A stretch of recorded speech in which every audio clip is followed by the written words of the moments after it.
देखो question number 29 तक discuss कर लिए थे। क्वेश्चन नंबर 30, ठीक है। क्वेश्चन नंबर 30 में देखोगे तो दो क्वेश्चन है। पहला जो क्वेश्चन है दिया हुआ है कि if one of the quadratic नहीं, हाँ 30 question number, the perimeter of two similar triangle are 25 centimetre and 15 centimetre respectively. दो ट्रायंगल है, दो ट्रायंगल सिमिलर है और दोनों का जो पेरीमीटर है 25 सेंटीमीटर है एंड 15 सेंटीमीटर है।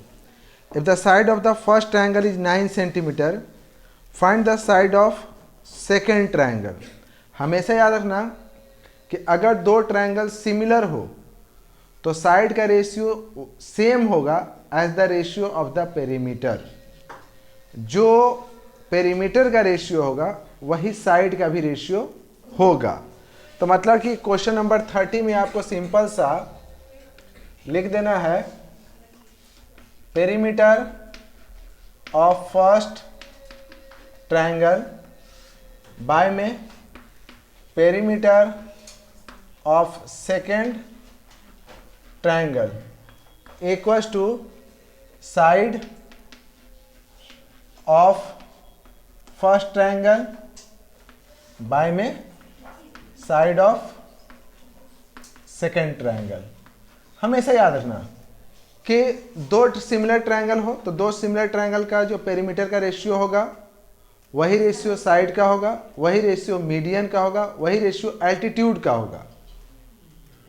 ठीक है, मतलब कि ratio of perimeter of two similar triangle is equal to the ratio of corresponding side is equal to the ratio of altitude is equal to the ratio of median. इसलिए confuse नहीं होना है। तो यहाँ पे पेरीमीटर दिया हुआ है आपका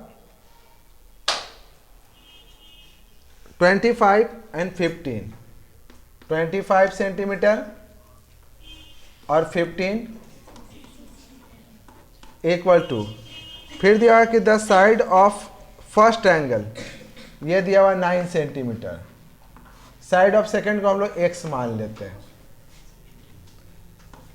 काट देते हैं। यहां से बचा 5 और यहां से कितना हुआ 3, ठीक है। क्रॉस मल्टीप्लाई करते हैं, 5x 9 into 3 centimetre, x equals to 27 by 5 centimetre, मतलब हो गया आपका 5.4 सेंटीमीटर। ठीक है, इस तरीके से हम लोग निकाल लेंगे। इसी का और में क्वेश्चन है, वो थोड़ा सा इसके कंपेयर में थोड़ा सा कॉम्प्लिकेटेड है। इसको इरेज कर दे।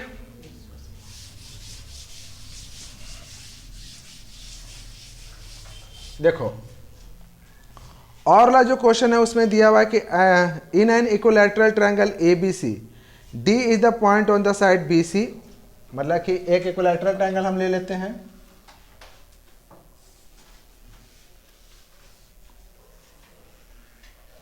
ABC। ABC एक इक्विलैटरल ट्रायंगल है, D है एक पॉइंट BC पे, such that BD equals to 1/3 BC। यहां पे हम लोग D ले लेते हैं और ये जो BD है आपका, ये BD जो है वो इक्वल्स टू कितना है 1/3 BC। ठीक है, BC का थर्ड पार्ट। तो इसका मतलब ये जो पार्ट है वो BC का कितना होगा 2/3। चलिए प्रूफ क्या करना है, तो हम लोग लिखेंगे इन गिवन। पहले गिवन लिख देते हैं, इन ट्रायंगल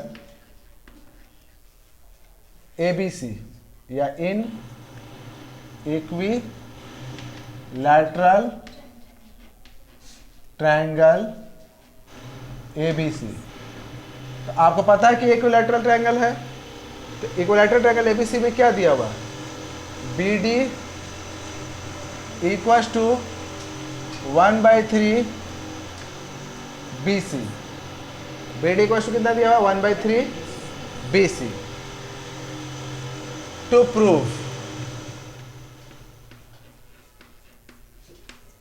प्रूफ क्या करना है? प्रूफ करना है आपको AD square equals to 7 AB square. मतलब AD स्क्वायर इक्वल्स टू कितना प्रूफ करना है? 7 AB स्क्वायर।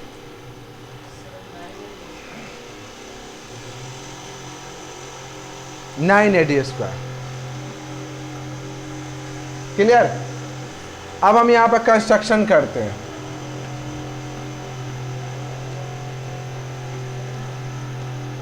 कंस्ट्रक्शन करते हैं तो हम लोग लिखेंगे ड्रॉ AE परपेंडिकुलर BC। यहां से AE खींचे जो BC पर क्या है? परपेंडिकुलर है। तो आपको मालूम है कि अगर किसी भी इक्विलैटरल ट्रायंगल में वर्टेक्स से अपोजिट साइड पर परपेंडिकुलर ड्रॉ करेंगे तो अपोजिट साइड को वो बाइसेक्ट करता है। मतलब कि BE जो होगा वो मिड पॉइंट होगा BC का, मतलब BE बराबर होगा CE का। ठीक है, तो इसका मतलब यहां से आपका जो है तो BE बराबर होगा CE के। अब हमको जो निकालना है उस पे चलते हैं। सबसे पहले क्या है मेरा? AD। AD देखिए किस राइट एंगल ट्रायंगल का पार्ट है? AD, ADE। ठीक है ना? तो हम लोग प्रूफ में आते हैं। तो फिर लिखें in triangle ADE, in triangle ADE। Clear? तो अगर हम ADE लेंगे, ADE, तो अब हम यहां पे ADE में क्या लिखेंगे? अगर मान लो लिखते हैं कि in right angle triangle ADE, AD का स्क्वायर, अगर हम AD का स्क्वायर, ये हाइपोटेनस का स्क्वायर है, तो हम यहां पर लिखेंगे परपेंडिकुलर स्क्वायर, मतलब AE का स्क्वायर प्लस DE का स्क्वायर। ठीक है, अब हमको यहां से AE का कोई जरूरत नहीं है, DE की भी कोई जरूरत नहीं है। ठीक है, तो हमको यहां से AE भी हटाना है और यहां से DE भी हटाना है। AE को हटा के हमको लाना क्या है? AB। DE तो खैर हटाना ही है। तो अगर हम अब मान के चलो कि एक राइट एंगल ट्रायंगल ABE उठाते हैं, ABE, तो वहां से AE मतलब कि आपको परपेंडिकुलर का स्क्वायर है, तो परपेंडिकुलर का स्क्वायर बराबर क्या होता है? हाइपोटेनस का स्क्वायर माइनस बेस का स्क्वायर होता है ना। तो हम यहां पर लिखेंगे AE के जगह पे, AE के जगह पर लिखेंगे AB का स्क्वायर माइनस BE का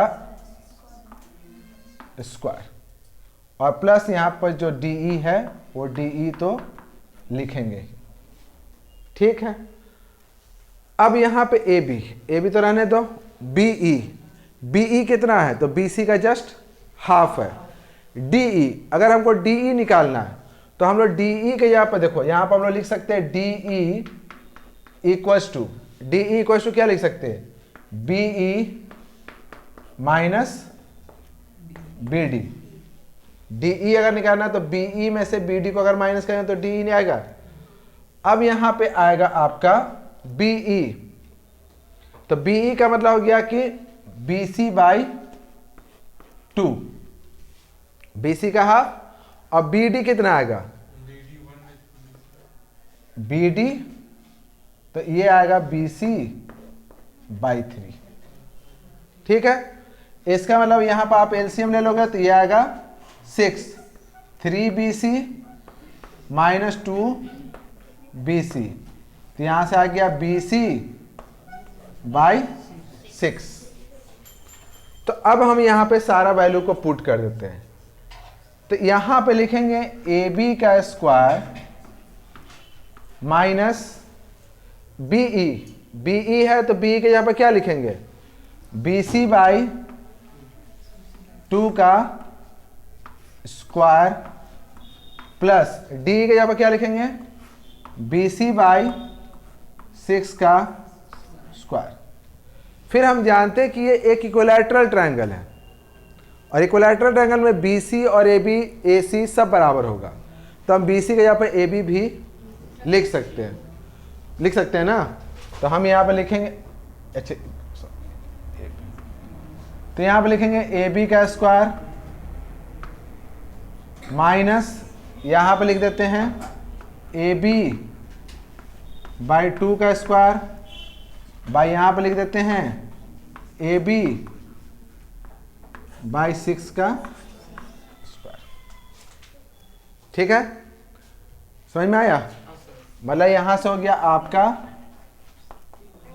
AB स्क्वायर बाई में 1 माइनस AB 4 फिर AB बाई 36। ठीक, अब हम लोग क्या करेंगे कि यहां से ये सब देखो, ये बराबर किसके आ रहा है, AD स्क्वायर का। हम अब यहां पे क्या करते हैं, दिखाई दे रहा है यहां पे, देखो हम यहां पे लिखेंगे ऐसे AD का स्क्वायर। AD का स्क्वायर एलसीएम कितना ले लिया यहां से 36, 1 के टेबल में 36 कितने बार में आएगा 36, तो 36 AB स्क्वायर माइनस 9, छोड़ो हम डायरेक्ट यहां पर ऐसे लिख देते हैं AD का स्क्वायर इक्वल्स टू 36, यहां पर 36 AB का square minus 9 AB square plus AB square. 36 minus 9 AB square कितना हुआ 27, 27 प्लस 1 28, 28 AB स्क्वायर बाई में 4 के टेबल में काटेंगे, ये 7 ये 9, मतलब AD स्क्वायर इक्वल टू हो गया 7 AB स्क्वायर बाई में 9, क्रॉस मल्टीप्लाई किए 9 AD स्क्वायर 7। समझ में आया? सिंपल सा इस तरह से है। एग्जाम में और में कोई क्वेश्चन दिया रहे तो आप देखिएगा कि कौन सिंपल सा जल्दी से बन सके। अब और में अगर एक दोनों आता तो ये नहीं कि दोनों हम बनाना शुरू करेंगे। इससे पहले वाला क्वेश्चन इजी था, कम समय में बन गया, हम उसको बनाएंगे अगर ऐसा रहता है तो। अगर और में नहीं रहता है तब तो इसको सॉल्व इसी तरीके से करेंगे ही। ठीक है, चलिए उसके बाद क्वेश्चन नंबर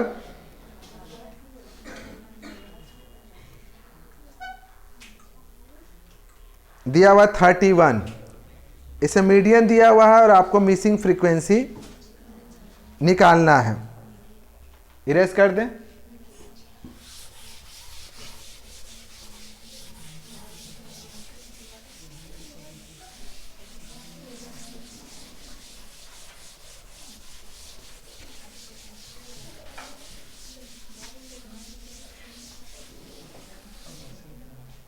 उतना भी ओवर स्मार्ट मत बन जाओ कि हमको बार बार बोलना पड़े। समझ में आया?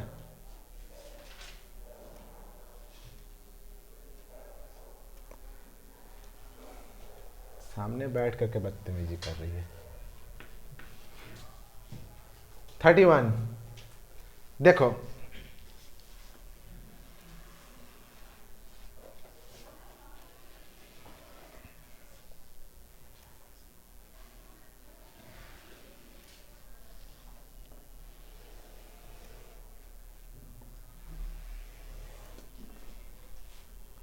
क्लास है,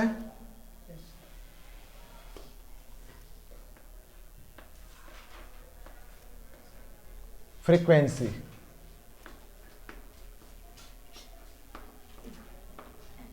ठीक है ना।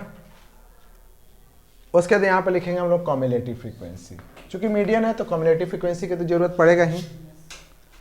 क्लास आपका दिया हुआ है 0 से 5, 5 to 10, 10 to 15, 15 to 20, 20 to 25, 25 to 30, and 30 to 35, 35 to 40।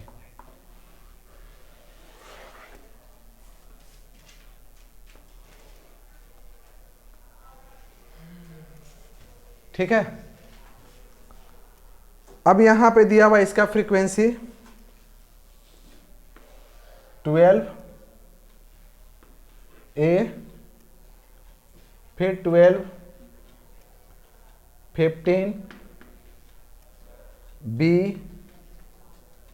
6, 6, 4, 6, 6, 4। ठीक है। मीडियन दिया हुआ है और इसका सम दिया हुआ है। सम ऑफ फ्रीक्वेंसी आपका दिया हुआ है 70। सारे फ्रीक्वेंसी का सम 70 दिया हुआ है और आपका मीडियन जो है वो दिया हुआ है 16। मीडियन 16 दिया हुआ है। सबसे पहले हम लोग कॉम्युलेटिव फ्रीक्वेंसी निकाल लेते हैं। तो यहां लिखेंगे 12 प्लस A, फिर 24 प्लस A, फिर 39 plus A, 39 A plus B, फिर यहाँ 45 A plus B, 51 A plus B और फिर 55 A प्लस B। एक तो इक्वेशन हमको पता है कि 55 A प्लस B ये सब ही जोड़ के कितना है 70। तो हम जानते हैं कि 55 plus A plus B equal to कितना दिया हुआ है, मतलब A plus B equal to 55 उधर ले जाकर माइनस किए तो 70 माइनस 55 कितना हुआ 15। तो यहां से अगर हम मान लो B निकालते हैं तो हम लोग लिखेंगे 15 माइनस A इक्वेशन 1। ये समझ में आया कि ये जो लास्ट में कॉम्युलेटिव फ्रीक्वेंसी आता है वो सम ऑफ फ्रीक्वेंसी के बराबर ही होता है। तो 55 plus A plus B equal to 70। अब मीडियन कितना दिया हुआ, मीडियन दिया हुआ है आपका 16। मीडियन अगर आपका 16 दिया हुआ है तो इसका मतलब हुआ कि आपका 16 किस ग्रुप में आएगा, 15 से 20 के बीच में। ठीक है, ये हो गया 15 से 20 के बीच में, ये आपका हो गया मीडियन क्लास। मीडियन क्लास, अब मीडियन क्लास हो गया तो लोअर लिमिट हो गया आपका 15, फ्रीक्वेंसी हो गया 15, कॉम्युलेटिव फ्रीक्वेंसी जस्ट उससे पहले 24 प्लस A, 24 प्लस A है ना, 24 प्लस A और फ्रीक्वेंसी मालूम है। तो हम लोग अगर मीडियन निकालना है तो हम लोग जानते हैं सबसे पहले लोअर लिमिट L, तो L आ गया आपका 15। उसके बाद फ्रीक्वेंसी वो आ गया आपका 15। उसके बाद C आ गया 24 प्लस A। ठीक है, 24 प्लस A। उसके बाद आ गया आपका हाइट इक्वल्स टू 5। क्लियर, समझ में आ गया। अब हम लोग लिखेंगे median. Median equals to L plus N by 2 minus C by F into H। ठीक है, अब यहां पे आपका मीडियन कितना दिया हुआ है 16। तो यहां पे लिखेंगे 16, 15 प्लस एन होता है सम ऑफ फ्रीक्वेंसी 70 का हाफ कितना हो गया 35 माइनस सी कितना है 24 प्लस ए क्लियर और फ्रीक्वेंसी कितना है फिर 15 और हाइट 5 ये चाहो तो इसे काट सकते हो सबसे पहले इसको इधर ले आना 15 यहां प्लस में इधर आया तो 16 minus 15 35 minus 24 minus A by में 3 तो 16 में से 15 गया 1 और ये 3 डिवाइड में इधर आया तो पहले 1 ही लिख देते हैं 35 माइनस 24 11 माइनस ए बाई 3 ठीक है क्रॉस मल्टीप्लाई करेंगे तो 3 11 माइनस ए तो यहां से अगर हम 11 को इधर लाते हैं तो 3 minus 11 equal to minus a minus 8 minus a cut गया ए का वैल्यू हो गया आपका 8 ए का वैल्यू अगर 8 हुआ तो बी कितना हुआ 15 माइनस ए तो आपका बी हो गया 15 माइनस ए 15 माइनस 8 7 ठीक है तो अगर आपके पास मीडियन दिया हुआ हो सम ऑफ फ्रीक्वेंसी दिया हो तो इस तरीके से हम निकाल सकते हैं उसके बाद क्वेश्चन नंबर 32 ठीक है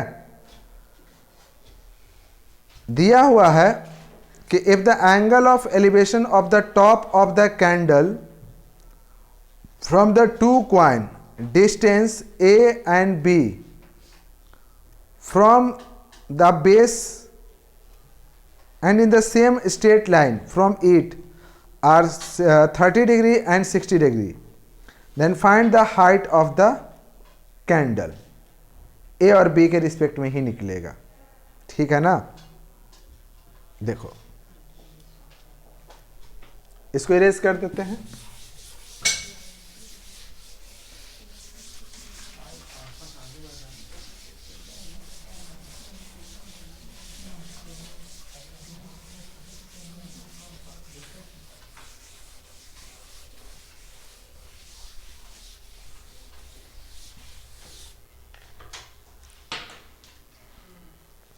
देखो क्वेश्चन नंबर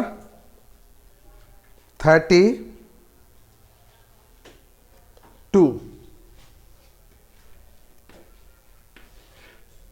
दिया हुआ कि एक कैंडल है यहां पे एक स्ट्रेट लाइन है इस पे दो कॉइन है एक कॉइन है ए और एक कॉइन है यहां पे बी और यहां पे ए एक का डिस्टेंस है b और एक का डिस्टेंस है a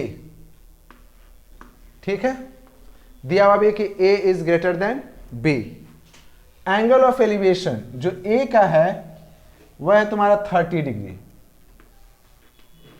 और b का जो है वो है आपका 60 डिग्री हाइट निकालना है हाइट ऑफ कैंडल निकालना है ठीक है दो ट्रायंगल बना देते हैं पहले तो यहाँ पे ए बी दिया हुआ है तो इसको सी ले लेते हैं और इसको डी ले लेते हैं सबसे पहला कि आपका जो बी पॉइंट है और ए पॉइंट है उसका जो डिस्टेंस है ए और बी के टर्म में है तो आपका जो हाइट ऑफ कैंडल आएगा वो भी ए और बी के टर्म में ही आएगा ठीक सबसे पहले एक छोटा वाला ट्रायंगल लेते हैं तो इन ट्रायंगल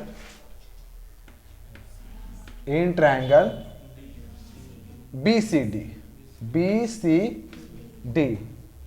tan B तो tan B क्या हो जाएगा CD बाय में BC एक मिनट रुक जाइए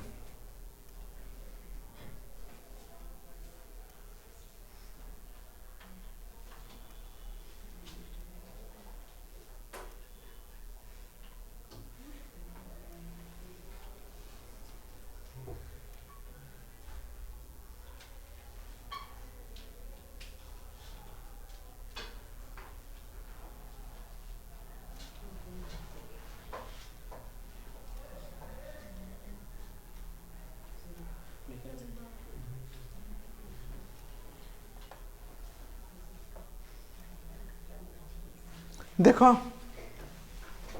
अगर हम यहां से चले तो tan b, तो हम लोग tan b के जगह पर क्या लिखेंगे?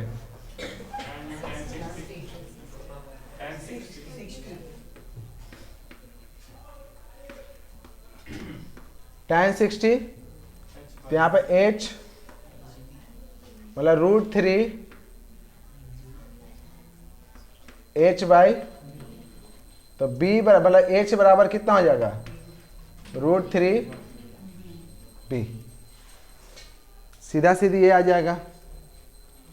दूसरा, अगर हम फिर वो वाला ट्रायंगल लेते हैं, इन ट्रायंगल ACD, तो फिर लिखेंगे tan A, तो tan A बराबर कितना हो जाएगा? CD AC, तो ये हो जाएगा आपका tan 30 डिग्री, और tan 30 डिग्री बराबर कितना हो जाएगा? h by a, 1 by √3 h by a। तो इसका मतलब हो गया कि अगर हम इसको √3 को उधर ले जाते हैं तो हम लोग लिखेंगे a by h equals to √3।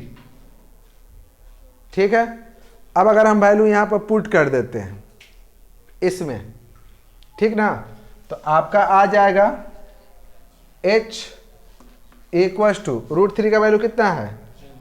a by h into b, तो h से h यहाँ इंटू हो गया h² a b, h equals to √√AB।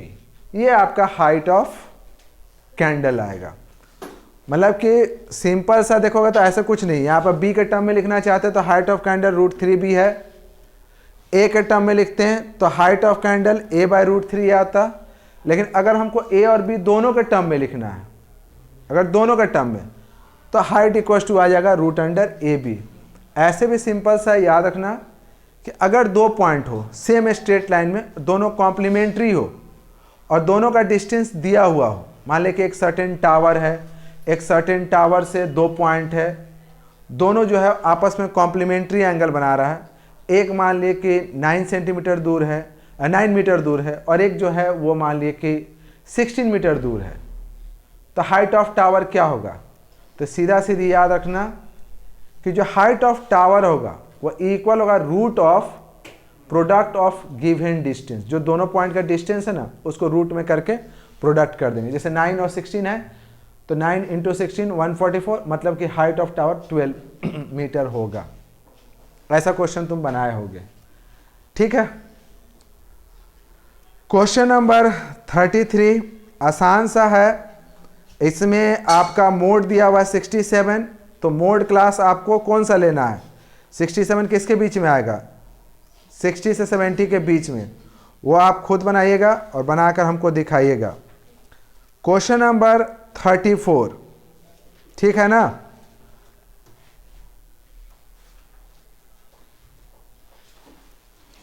Height and distance से इतना क्वेश्चन नहीं पूछता है जितना इसमें सेट में दिया हुआ है। मुश्किल से 1 से 2 क्वेश्चन, बहुत मुश्किल से। इसमें इतना सारा भर दिया है। 2 पाल्म ट्री आसान सा है, इसको हम बता देते हैं। क्वेश्चन नंबर 33 तुम लोग खुद से बना लेना।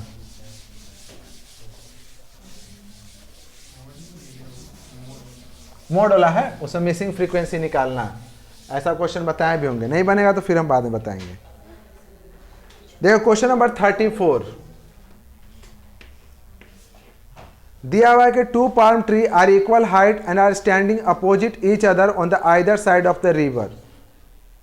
ये क्वेश्चन आप याद कीजिए कि बेसिक में जब बताए होंगे तो सेम क्वेश्चन होगा कि एक रिवर है 80 मीटर वाइड और इधर एक पाल्म ट्री है, इधर एक पाल्म ट्री है, इसके बीच में कोई एक पॉइंट है, ठीक है ना। From a point O between them the river angle of elevation, एक तरफ 30 डिग्री है और एक तरफ 60 डिग्री, मतलब इधर 60 डिग्री और इधर 30 डिग्री। बताना है कि वो पॉइंट जो है कहाँ पर है।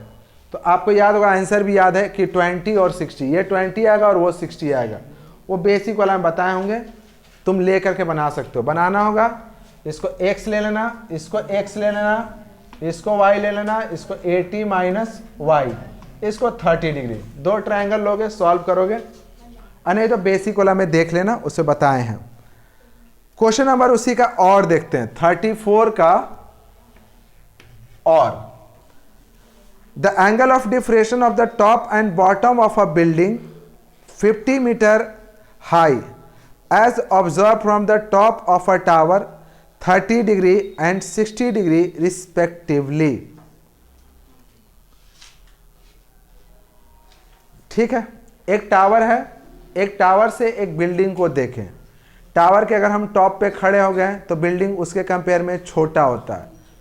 तो बिल्डिंग के अगर हम टॉप को देखें तो भी एंगल ऑफ एलिवेशन बनेगा, और अगर उसके बॉटम को देखें तो भी एंगल ऑफ एलिवेशन बनेगा।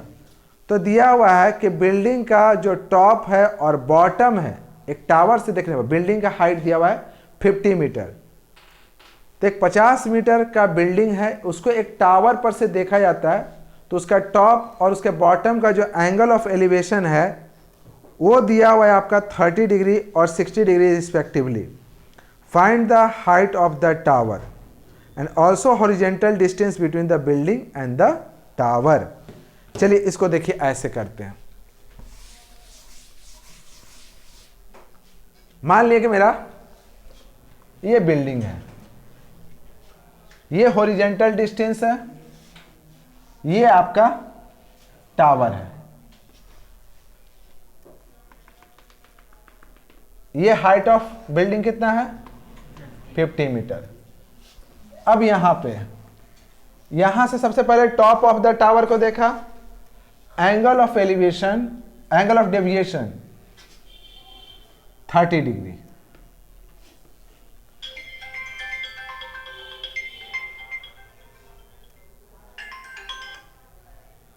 फिर एंगल बॉटम को देखें, फिर एंगल ऑफ डेविएशन कितना है 60 डिग्री। मतलब अगर ये 30 डिग्री तो अल्टरनेट इंटीरियर से ये भी कितना हो गया। आप इसको थोड़ा सा स्टेप बाय स्टेप लिखिएगा। ये 30 डिग्री अल्टरनेट इंटीरियर से, ये 30, ये 60, तो ये भी कितना हो गया 60। ये 50 मीटर दिया हुआ है। चलिए इस डिस्टेंस को हम क्या मान लेते हैं x। अगर ये मेरा x है तो ये भी कितना होगा x। इसको हम मान लेते हैं थोड़ा देर के लिए, इसको y मान ले। चलो इस नहीं, इतना को y मानते हैं, इस छोटा वाला को, इसको y मानते हैं, और नीचे वाला तो 50 तुम्हारा है ही। ठीक है, अब हाइट ऑफ टावर क्या होगा, तो 50 प्लस y। किसी हाल में हमको y निकालना है। हाइट ऑफ टावर होगा 50 प्लस y। सबसे पहले एक छोटा वाला ट्रायंगल लो, तो नेमिंग कर लेते हैं। सबसे पहले A B C D और E। पहले लिखते हैं in triangle CDE, CDE, tan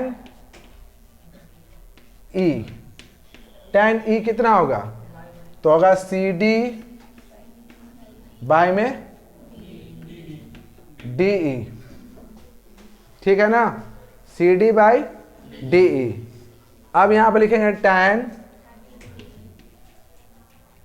30 degree, तो tan 30 डिग्री कितना हो गया y बाई x, तो 1/√3 y by x equals to √3y।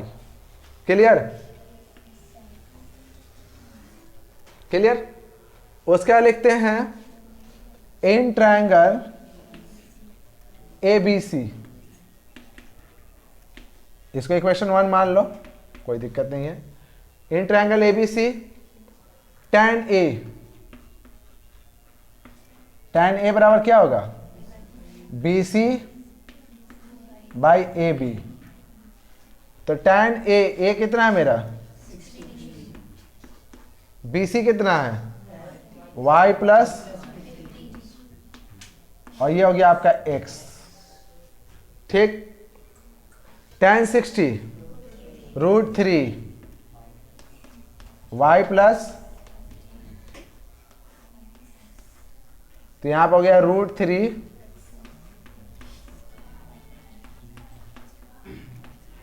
50। फिर यहां पे आया √3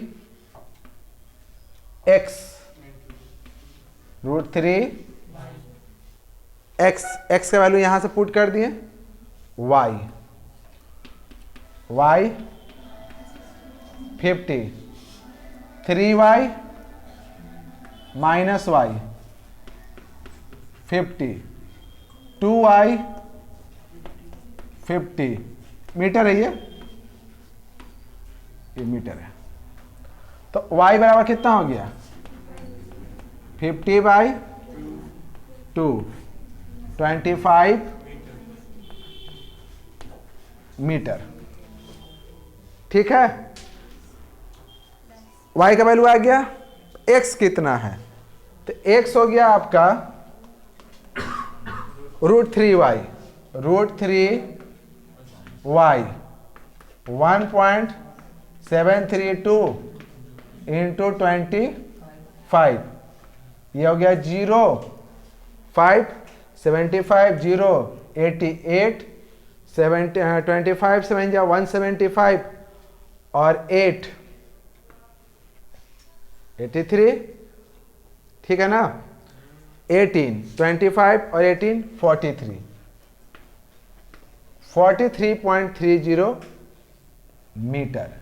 ठीक, ये x का वैल्यू आया। थोड़ा मल्टीप्लाई कर लेना, हो सकता है गलती होगा या सही होगा।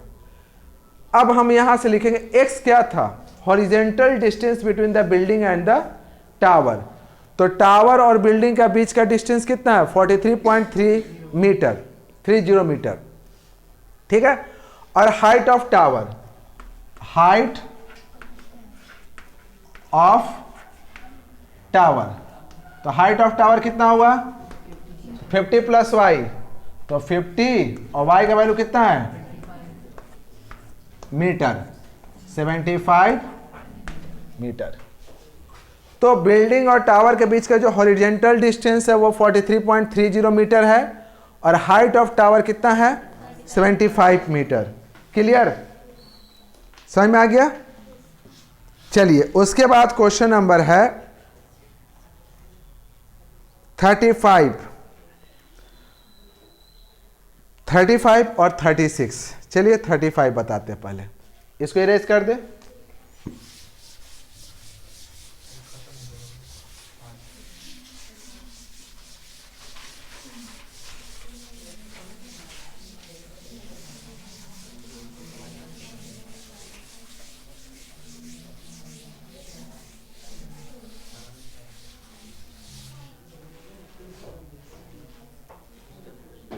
दिया 35 में दिया हुआ water flowing through a cylindrical pipe, internal diameter 2 centimetre. मतलब एक सिलेंड्रिकल पाइप है जिसका डायमीटर कितना है, 2 सेंटीमीटर। पानी फ्लो कर रहा है into the cylindrical tank of base radius 40 centimetre. ये एक टैंक है, इससे पानी फ्लो कर रहा, ठीक है, एट द रेट 0.7 मीटर पर सेकेंड। ठीक, पानी जो फ्लो कर रहा है वो किस रेट से फ्लो कर रहा है, तो 0.7 मीटर पर सेकेंड, और इसका जो रेडियस है 40 सेंटीमीटर है। By how much will water rise in the tank half an hour? I hope कि ऐसा क्वेश्चन बेस सेम क्वेश्चन था।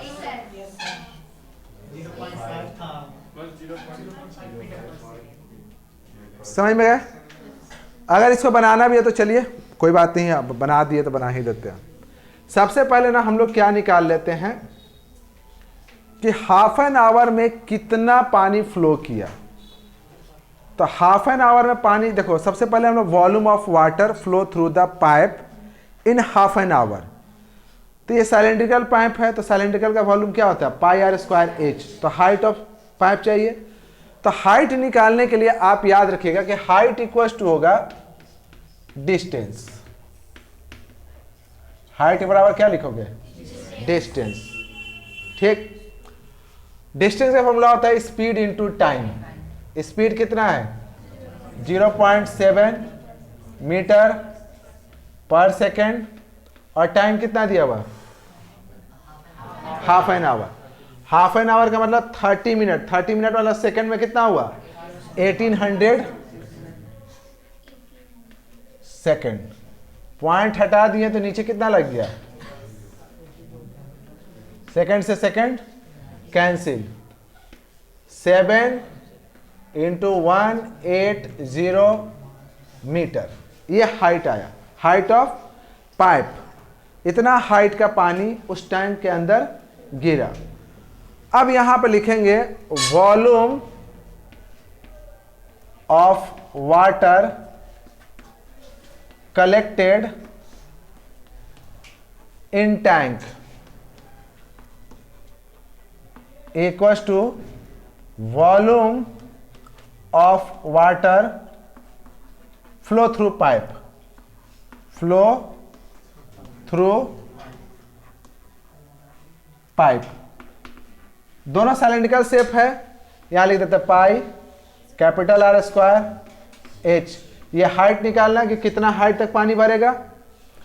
यहां लिखते हैं पाई स्मॉल, पाई से पाई। अब इसका रेडियस कितना दिया हुआ है? 40 सेंटीमीटर। 40 centimetre 40 centimetre. हाइट हमको निकालना है कि कितना हाइट तक पानी भरा। इसका रेडियस कितना होगा? तो डायमीटर था 2 सेंटीमीटर, तो रेडियस हो गया 1 सेंटीमीटर। 1 सेंटीमीटर, सारा चीज सेंटीमीटर में है, ये आया है आपका मीटर में, तो इसको भी कन्वर्ट कर देते किस चीज में? 180 मीटर है ना, तो इंटू 100 सेंटीमीटर। तो हाइट इक्वल टू कितना हो गया? 1 तो हटा ही दीजिए। 7 180 100 40 सेंटीमीटर है ना। 45 इंटू 7 कितना हुआ? 315 बाई 4 सेंटीमीटर। पॉइंट में निकाल सकते हो? निकालने आता है ना? ये हो जाएगा आपका 735 8 रुको ना, 28 हुआ, 35 तो अब 3 आया तो फिर 7 28 फिर आया 2 5 सेंटीमीटर। इतना हाइट तक पानी उसमें फिल होगा। 78.75 सेंटीमीटर करके देख लेना। ऐसा क्वेश्चन जब भी रहे कि हाफ एन आवर में कितना पानी फ्लो करेगा, तो सबसे पहले तुम हाइट निकालना। और हाइट बराबर इस पाइप का हाइट मतलब कि कितना पानी उससे फ्लो करके निकला, तो हाइट बराबर डिस्टेंस बराबर स्पीड इनटू टाइम। जो भी टाइम दिया रहेगा, मतलब कि अगर मान लो कि स्पीड दिया हुआ सेकंड में, तो टाइम को भी सेकंड में लेंगे। स्पीड अगर मीटर में दिया हुआ है तो टाइम को भी मिनट में लेंगे। उसी तरीके से लेके और फिर इस तरह इजीली बना लेंगे। क्वेश्चन नंबर 36, ठीक है, चलिए।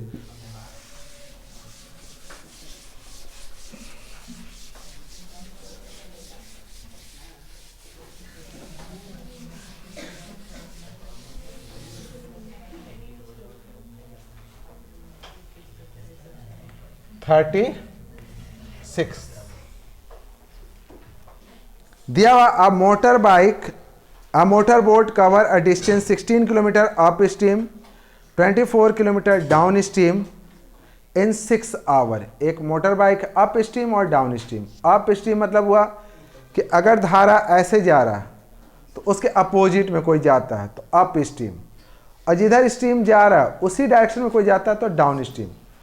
कभी भी आप जाइएगा, मान लें कि नदी है, नदी में वाटर फ्लो कर रहा है और जिधर वाटर फ्लो कर रहा है उसी डायरेक्शन में अगर बोट चल रहा है तब तो बोट का स्पीड काफ़ी ज़्यादा होगा, और अगर वो बोट नदी के स्ट्रीम के अपोजिट मूव करेगा तब उसका स्पीड काफ़ी कम हो जाता है ना। तो यहाँ पे सेम क्वेश्चन कर रहा है कि एक बोट है जो 16 किलोमीटर अप स्ट्रीम में जाता है, 24 किलोमीटर डाउन स्ट्रीम में जाता है और उसको टोटल टाइम लगता है 6 hour. In same time it cover a distance 12 kilometre upstream. अच्छा छोड़ो, सबसे पहले हम लोग यहाँ पे दो चीज़ है, एक तो नाव का अपना कुछ स्पीड होगा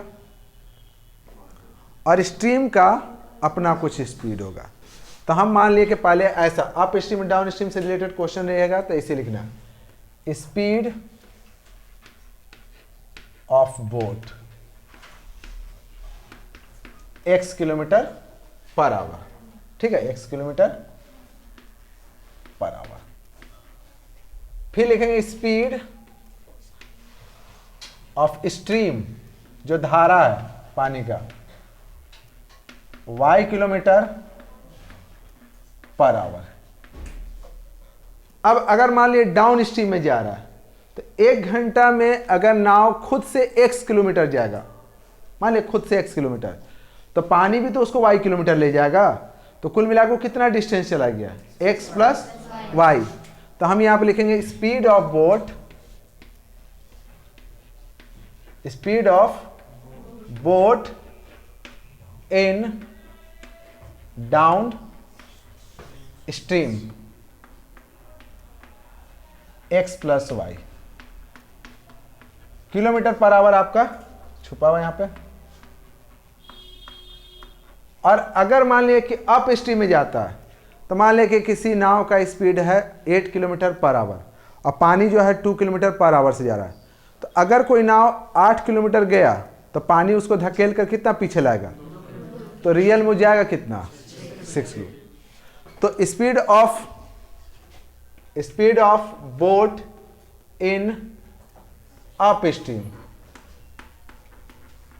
कितना हो जाएगा, x minus kilometre per our.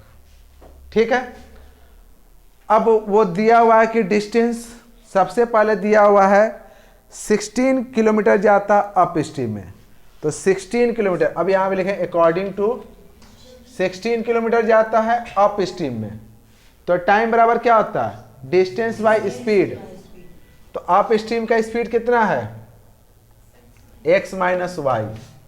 पता चल गया कि अगर 16 किलोमीटर 16 किलोमीटर अप स्ट्रीम में गया है तो उसको टाइम कितना लगा, 16 by x minus y, plus downstream में कितना गया है 24 किलोमीटर, तो वहां पे कितना टाइम लगा, तो 24 बाई एक्स प्लस वाई, और दोनों टाइम मिला के उसको लगा 6 आवर।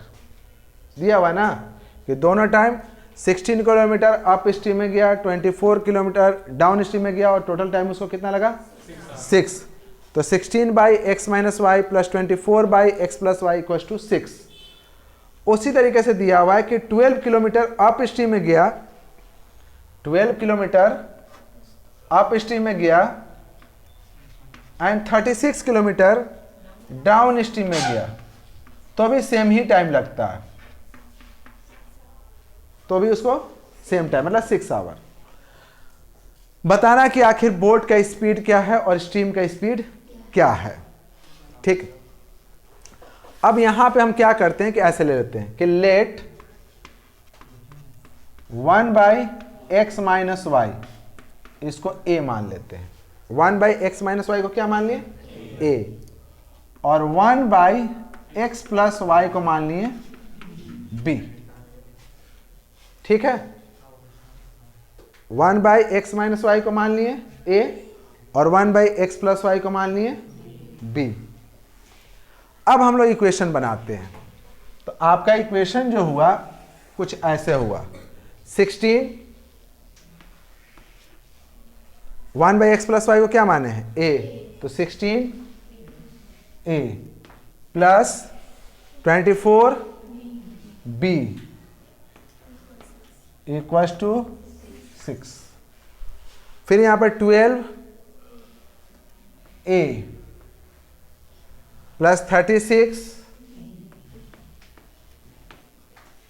36 इक्वल्स टू भी 6। अब हमको इसको सॉल्व करना है। तो सॉल्व करना है तो एलिमिनेशन, सबसे सिंपल एलिमिनेशन करते हैं। तो हम ऐसा करते हैं कि b को इक्वल कर देते हैं। तो b को इक्वल करना है तो दोनों का एलसीएम ले लेते हैं, 24 36। तो 24 36 का एलसीएम 72। तो 72 मतलब कि इसमें हमको मल्टीप्लाई करना पड़ेगा 3 से और इसमें मल्टीप्लाई करना पड़ेगा 2 से, और दोनों का चूंकि साइन सेम है तो माइनस करना पड़ेगा। तो हम लोग लिखेंगे, इसको मान लें कि इक्वेशन 1 है और इसको इक्वेशन 2।